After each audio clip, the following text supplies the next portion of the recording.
বাংলাদেশ জামায়াত ইসলামী। শুক্রবার সকালে রাজধানীতে কেন্দ্রীয় কার্যালয়ে আনুষ্ঠানিক বাজেট প্রতিক্রিয়া জানাতে সংবাদ সম্মেলন করে জামায়াতে ইসলামী।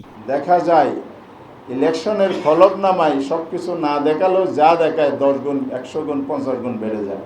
কেন? ওই কালো টাকার সুযোগ দিয়ে বৈধ করা হয়েছে। এটা চিরতরে বন্ধ করা উচিত।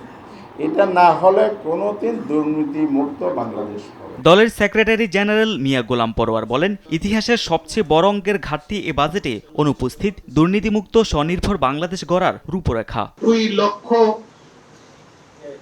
2,36,450 কোটি টাকা ঘাটতি বাজেট। তো এটা কোথা থেকে ঘাটতি পূরণ করা হবে? যে সোর্সগুলো দেখানো হয়েছে তাতে রাজস্ব আয় করতে গেলে যে কর কাঠামো লাগে, দুর্নীতিমুক্ত কর অ্যাডমিনিস্ট্রেশন লাগে, সেগুলো কিছুই নাই। বলেন, সরকারের ব্যাংক ঋণ নির্ভরশীলতার ফলে বেসরকারি খাত ক্ষতিগ্রস্ত হবে, অভ্যন্তরীণ বিনিয়োগ ও কর্মসংস্থান স্থবির হয়ে পড়বে। এত বড় ঘাটতি বাজেটের ব্যয় সংকুলান ব্যাংক লোন করা হবে, তাতে আমার কর্মসংস্থান, আমাদের বিনিয়োগ, বেসরকারি বিনিয়োগ তো অটোমেটিক্যালি কমে যাবে। ব্যাংক থেকে যদি লোন নিয়ে যায় গভর্নমেন্ট, তাহলে প্রাইভেট সেক্টরে গভর্নমেন্ট কিন্তু ইনভেস্ট করতে পারবে না। ন্যাচারালি কর্মসংস্থানের উপরে প্রভাব পড়বে।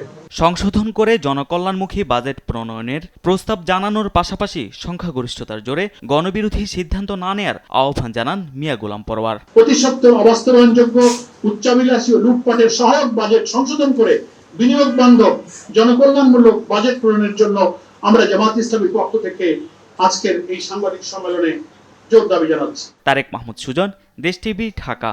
এই উচ্চাভিলাষী বাজেটের সঙ্গে বাস্তবতা